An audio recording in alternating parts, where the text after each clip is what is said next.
Hello guys, मेरा नाम कोमल शर्मा है एंड आज मैं एक शॉर्ट टॉपिक के साथ आई हूँ जो यूजीसी नेट में पेपर 1 में पूछा जाता है एनवायरनमेंट एंड डेवलपमेंट के ऊपर।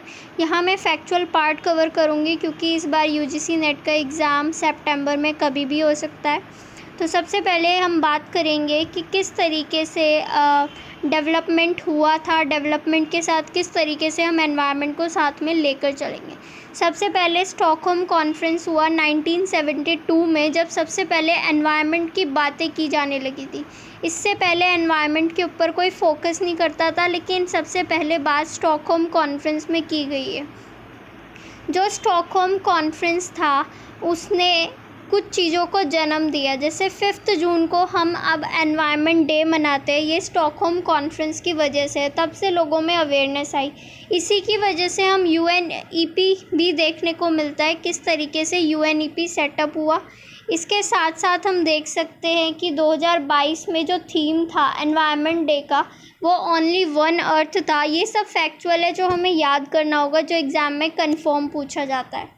इसके अलावा हम देख सकते हैं किस तरीके से बाद में 1972 के बाद स्टॉकहोम कॉन्फ्रेंस के बाद रियो समिट हुए, जिनको अर्थ समिट के नाम से भी जाना जाता है। ये भी उतनी ही इम्पॉर्टेंट थी।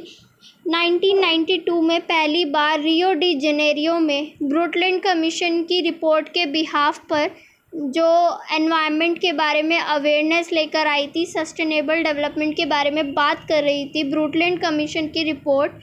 उसके बाद हमने अवेयरनेस के तौर पे स्टार्ट करा कि हाँ चलो अर्थ समिट करते हैं, सभी मिलकर बैठेंगे और डिस्कस करेंगे इस मुद्दे को। क्योंकि इस टाइम पे जो सस्टेनेबल डेवलपमेंट की बातें हो रही थी, उससे पहले हमने देखा था ओजोन लेयर में भी हमारे छेद पाया गया था, होल था। इस वजह से हमने अवेयरनेस के तौर पे रियो समिट को स्टार्ट करा। रियो समिट जो थी उसके अंदर कुछ और पॉइंट्स थे। यहाँ से क्वेश्चन पूछा जा सकता है कि रियो समिट्स के क्या क्या पार्ट थे। Agenda 21 Rio declaration, forest policy आई थी और बायोलॉजिकल डाइवर्सिटी को प्रोटेक्ट करने के लिए यूएनएफसीसीसी, यूएनसीसीडी, इनको हम डिटेल में अलग से कवर करेंगे। फिलहाल हम आगे बढ़ते हैं। फिर इसके बाद हमको रियो 10 देखने को मिलती है, मतलब जो हमारी 1992 में रियो समिट हुआ, उसके 10 साल बाद एक और कॉन्फ्रेंस हुआ जो 2002 में हुआ था, जोहान्सबर्ग, साउथ अफ्रीका में। रियो 10 के नाम से जाना जाता है, या जोहान्सबर्ग समिट, कुछ भी कह सकते हो। इसके बाद हमारी रियो 20 हुई थी, और 10 साल बाद जो 2012 में हुई। इसमें एक रिपोर्ट आई थी, द फ्यूचर वी वांट। तो आप देख सकते हो ये सीक्वेंस हमें याद करना होगा। सबसे पहले 1992 में रियो समिट हुआ, उसके ठीक 10 साल बाद जोहान्सबर्ग में रियो समिट हुआ, उसके ठीक 10 साल बाद रियो डी जेनेरियो में फिर से समिट हुआ, ये 2012 का था। इस तरीके से 3 समिट हमने एकदम से कंटिन्यू देखे हैं, उनको हमें याद करना ज़रूरी है। उसके आगे हम बढ़ते हैं। हमें याद करने में मेन चीज़ आती है एमडीजी और एसडीजी गोल्स। ये कितने थे, कितने टारगेट थे, कितने इंडिकेटर्स थे इनके, ये सब हमें पता होना चाहिए कि कितने गोल्स थे, कितने टारगेट थे, कितने इंडिकेटर्स थे। और इनको याद करना होगा कि ये 8 थे। 8 में भी क्या क्या था। सबसे पहले हमने देखा था कि हमको भुखमरी को ख़त्म करना है। सबसे पहले हमने देखा था कि हमको गरीबी, भुखमरी, इन चीज़ों को ख़त्म करना है। तो आपको इन्हें याद करना पड़ेगा। अगर हम इसके ट्रिक देखें तो ऐसे कर सकते हैं कि पढ़ते पढ़ते गेन करेंगे मान, धन, सम्मान, ज्ञान। अब इसके ट्रिक्स के तौर पे ये देखना, पढ़ते पढ़ते, मैंने बोला पी, पढ़ते पढ़ते, पी से आप देख सकते हो यहाँ पे वर्ड पॉवर्टी, ठीक है। इसके बाद आप देखो पढ़ते पढ़ते, फिर से पी, दूसरी बार पॉवर्टी के बाद आया primary education, PP, poverty and primary education, पढ़ते पढ़ते। फिर मैंने बोला गेन, गेन करेंगे, गेन, गेन से आया जी, जी का मतलब है आपका मैटरनल हेल्थ, वेट, जी से आप देख सकते हो नॉट मैटरनल हेल्थ, जी से आप देख सकते हो किस तरीके से हमको जेंडर इक्वालिटी को प्रमोट करना है। थर्ड यहाँ पर है, मैं वहाँ कंफ्यूज हो गई थी। ओके, थर्ड जेंडर इक्वालिटी है, किस तरीके से हमें जेंडर इक्वालिटी को प्रमोट करना है। फिर आएगा आपका फोर्थ, यहाँ के नहीं लिख सकती हूँ, करेंगे सी से मैंने याद करा है तो करेंगे सी। यहाँ पर आप देखोगे child morality, child mortality, mortality बच्चों की जो पैदा होने की दर है, मरने की दर है, बेसिकली उनका डेथ रेट कम करना, चाइल्ड मोर्टैलिटी सी। इसके बाद आप देख सकते हो पढ़ते पढ़ते गेन करेंगे मान, मान एम, एम से आप देखोगे 5th नंबर मैटरनल हेल्थ, माँओं की जो हेल्थ होती है, बच्चा पैदा करने में कितनी माएँ मरती है उनका रेशो कम करना है। फिर आप देखोगे धान, एम के बाद है डी, डी पे आप देखोगे डिजीज़ेस, जो बीमारियां हैं, HIV है, मलेरिया है वगैरह, उनको कॉम्बैट करना है हमको। डी के बाद आप देखोगे सम्मान, एस, एस जो होगा हमारा वो है आपका सस्टेनेबल एनवायरनमेंट। फिर आपका होगा जी, ज्ञान, ज्ञान में आप जी देखोगे ग्लोबल पार्टनरशिप, ग्लोबल पार्टनरशिप। तो आपकी ये ट्रिक है, पढ़ते पढ़ते गेन करेंगे मान, धान, सम्मान, ज्ञान।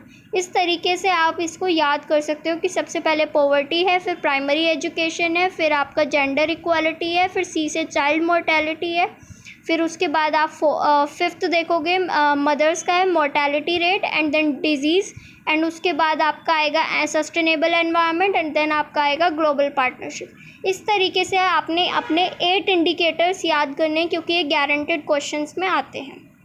उसके आगे अब हम देखेंगे SDG। SDG की बात करेंगे। SDG को आपको समझना होगा और SDG को याद करना होगा एक ट्रिक के थ्रू। इसके लिए आप देख सकते हो सस्टेनेबल डेवलपमेंट की ट्रिक। आपको देखो याद करने के लिए कुछ ना कुछ बनाना होगा, सबका अपना अपना तरीका होता है। एग्जैक्ट ट्रिक तो आपको नहीं पता लग सकती प्योरली कि ऐसे याद कर लो, लेकिन मैं अपनी तरफ से थोड़ा सा समझाने की कोशिश करती हूँ ताकि याद हो जाए। सबसे पहले है पॉवर्टी। तो इसकी एक कहानी सुन सकते हैं हम। जैसे एक पंडित जी थे, एक पंडित जी हैं, उनका नाम है हरिहर। वो इंग्लैंड गए थे, ठीक है। एक पंडित जी है, उनका नाम है हरिहर, वो इंग्लैंड गए। तो पंडित poverty, H for hunger, hunger ख़त्म करना है सेकंड, एंड वो हेल्थ की बात कर रहा है 3rd नंबर पे, अच्छी हेल्थ। एक पंडित थे, वो गए हरिहर, हरिहर 2 बार H आ रहा है, ठीक है। तो हेल्थ और हंगर 2 चीज़ हो गई, सीक्वेंस याद करना पड़ेगा। फिर आता है इंग्लैंड, इंग्लैंड गए थे वो, इंग्लैंड। तो इंग्लैंड से ई फॉर आपका एजुकेशन हो गया 4th नंबर पे। देन 5th में आपकी आ गई जेंडर इक्वालिटी।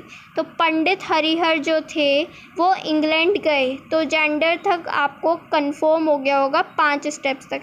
इसके बाद छठा आप अपनी तरफ से याद करेंगे, 7वां क्लीन एनर्जी, और जो छठा है आपका पानी को लेकर, क्लीन वाटर को लेकर, वो आपको याद करना होगा।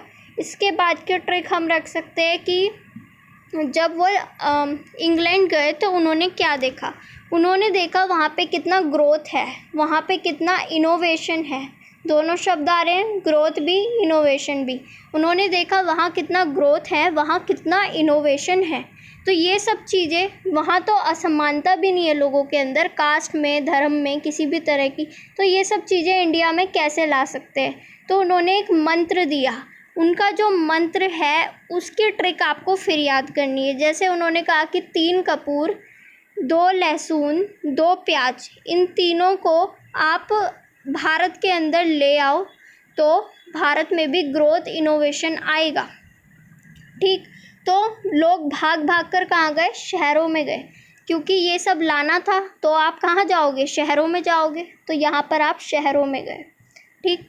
उसके बाद आपने क्या करा, शहरों में जाके आपने खूब सारा कंजम्पशन करा, खूब सारा मतलब आप बहुत सारी चीज़ें खरीदोगे ना, क्योंकि पंडित जी ने बोल दिया है कि ये सब खरीदो तभी ग्रोथ होगी, डेवलपमेंट होगा, इसलिए ये सब चीज़ें खरीदी गई। जब उन्होंने ये सब चीज़ें खरीदी, ग्रोथ और डेवलपमेंट के नाम पर उन्होंने भी ये सब चीज़ें खरीदी, शहरों में जाके, सिटीज़ में जाके कंजप्शन बढ़ा। जब इतनी ज़्यादा मात्रा में लोग शहरों में आकर इसे खरीदेंगे तो हाहाकार तो मची जाएगा, भीड़ भड़ाका, लोग एक दूसरे से भिड़ने लगेंगे। तो ऐसी सिचुएशन में हमें पुलिस की ज़रूरत होगी, एक्शन की ज़रूरत होगी, क्योंकि इससे ब्लैक मार्केटिंग भी बढ़ेगी। तो उसको कंट्रोल करने के लिए क्या होगा, एक्शन लेना पड़ेगा। यहाँ पर पुलिस याद तो नहीं रख सकते हो, इसलिए एक्शन याद रखो। एक्शन में आपको क्लाइमेट एक्शन याद रखना है। उसके बाद पंडित जी ने कहा था कि जब आप 2 लहसुन खरीदोगे ना, 2 लहसुन खरीदते हो, उनमें से एक तो पानी के नीचे डालना और एक ज़मीन के ऊपर।